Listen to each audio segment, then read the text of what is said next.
पहले संजीव से एक सवाल करना चाहती हूँ। संजीव, अमूल ने आज फिर से दूध महंगा कर दिया है। फुल क्रीम पर 3 रुपए बढ़ा दिए हैं और जो अदर प्रोडक्ट हैं उसके वो भी महंगे हो गए हैं।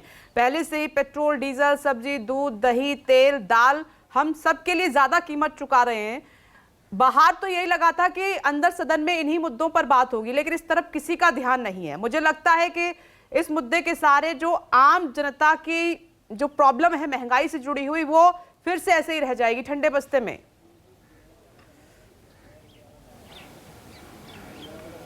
जी हाँ, बिल्कुल। देखिए, महंगाई और चीन का मुद्दा और रोजगार, ये 3 ऐसे बड़े सवाल थे जिनको कि विपक्ष ने कहा था कि जब सदन का सत्र लगेगा तो उस वक्त ये सवाल सरकार से किए जाएंगे और जवाब मांगा जाएगा कि आखिरकार इन सवालों को हल करने के लिए बजट में क्या क्या लाया गया है।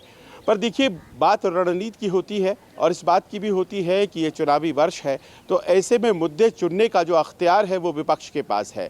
और विपक्ष को ये लग रहा है कि आज की तारीख में जो मौजूद है, एक भारत यात्रा निकाली गई, विपक्ष ने संसद के बाहर ये रणनीति बनाई कि हम किस पर बात करेंगे, रोजगार पर, बेरोजगारी पर घेरेंगे, हम महंगाई पर घेरेंगे, हम जो गरीबी का मसला है उस पर घेरेंगे। लेकिन हर बार कोई ना कोई ऐसा मुद्दा आ जाता है, ये सब ठंडे बस्ते में चले जाते हैं। जैसे पिछली बार चाइना इंडिया सिक्योरिटी बॉर्डर का मुद्दा छाया रहा, इस बार हिंडनबर्ग रिपोर्ट के अलावा कुछ नजर नहीं आ रहा है, तो बाकी सबका क्या होगा? मतलब ऐसा लगता है विपक्ष रणनीति से भटक जाता है।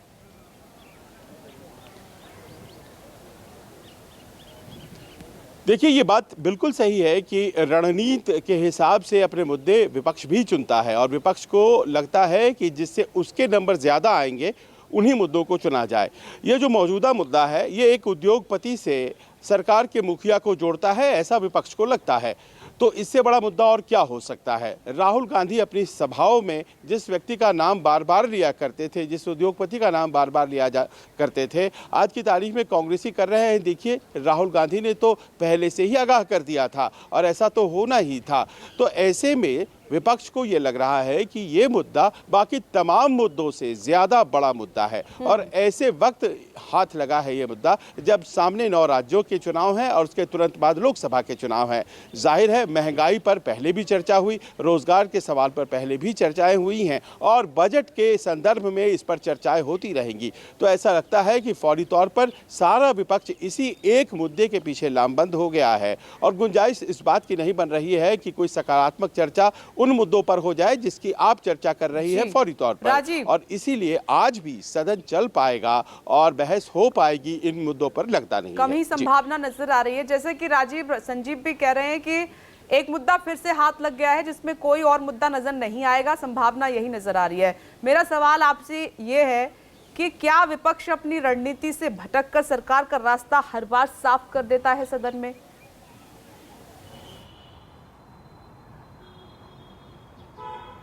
देखिए विपनेश, जब ये आप ब्रेकिंग विद एजेंडा की हेडलाइंस पढ़ रही थी और जब आप मुझसे आखिरी सवाल पूछ रही हैं, इतने ही देर में अडानी का जो अडानी की जो बेस कंपनी है उसका शेयर 30% कम हो गया, जैसे एक पैनलिस्ट कह रहे थे। आप समझिए कि हमारा जो गौतम अडानी या उद्योगपति जो है, ये इनके लड़खड़ाने से ये ऐसी स्थिति में पहुंचे गए हैं कि इनके लड़खड़ाने से पूरा देश लड़खड़ाएगा।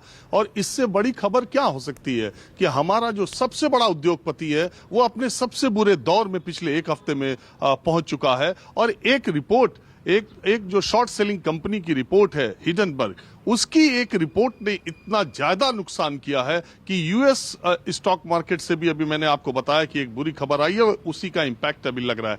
तो उस रिपोर्ट की प्रामाणिकता क्या है, उस रिपोर्ट की उसकी टाइमिंग पे सवाल है। जब अदानी ग्रुप अपना एफपीओ 20,000 करोड़ का लेके आने वाला था, ठीक उसके पहले वो रिपोर्ट क्यों जारी की गई और उसकी प्रामाणिकता क्या है और उसने जो सवाल उठाए हैं उस सवालों के जवाब क्या है, उस सवालों के जवाब वो ग्रुप दे पा रहा है, नहीं दे पा रहा है, क्या स्थिति है और संदेह की ये सारी स्थिति, संशय की ये सारी स्थितियां या तो सरकार को आगे आके देखना पड़ेगा, नहीं तो विपक्ष लगातार, जैसा कि संजीव जी भी कह रहे थे और देश पूरा जानता है कि चूंकि उन उद्योगपति का नाम प्रधानमंत्री नरेंद्र मोदी के साथ विपक्ष लगातार जोड़ता रहा है, तो उनके उतार और चढ़ाव को भी प्रधानमंत्री से जोड़ के देखते हैं। और ये चूंकि उनका उतार का वक्त है, उनके चढ़ाव के वक्त को दूसरे तरीके से विपक्ष देखता है और सत्ता पक्ष दूसरे तरीके से दिखाता भी है। राष्ट्राध्यक्ष जब भारत के दौरे पे आते हैं तो उनके घर जाते हैं, तो जब उनका उतार का वक्त है तो विपक्ष के हमला करने का मौका उसे मिला है। और मैंने आपको बताया ये मौका उस वक्त मिला है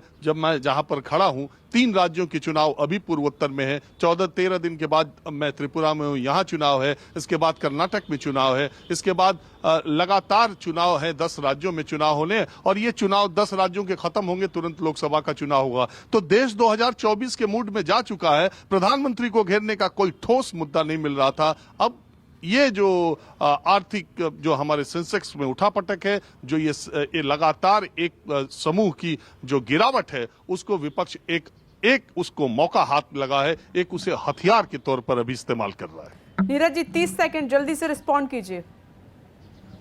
विपक्ष जब बार बार नोटिस देता है 267 के अंडर, तो वो बहस चाहता है। आप बहस कराइए। और जो आप कह रही है ना कि विपक्ष भटक जाता है, आप देखिए इस सरकार ने अपने बजट में महंगाई का जिक्र एक बार नहीं किया। तो महंगाई पर बहस तब होगी ना जब सभापति जी जब सभा चलाएंगे और उसमें बहस करेंगे।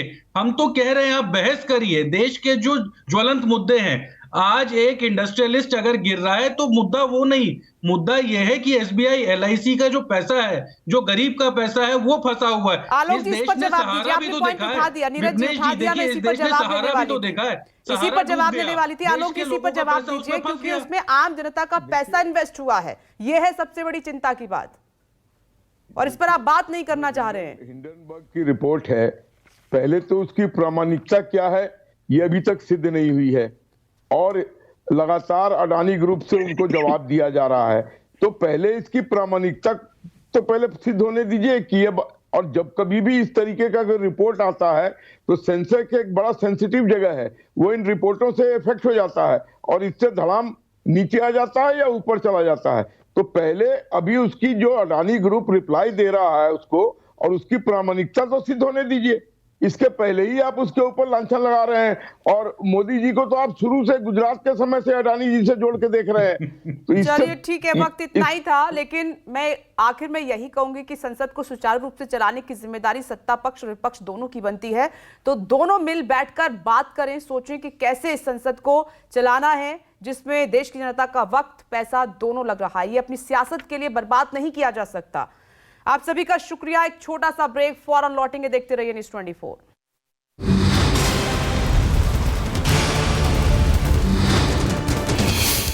नमस्कार, मैं हूं मानक गुप्ता।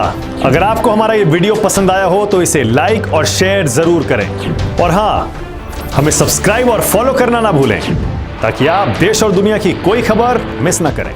तो जुड़े रहिए हमारे साथ और देखते रहिए न्यूज़ 24।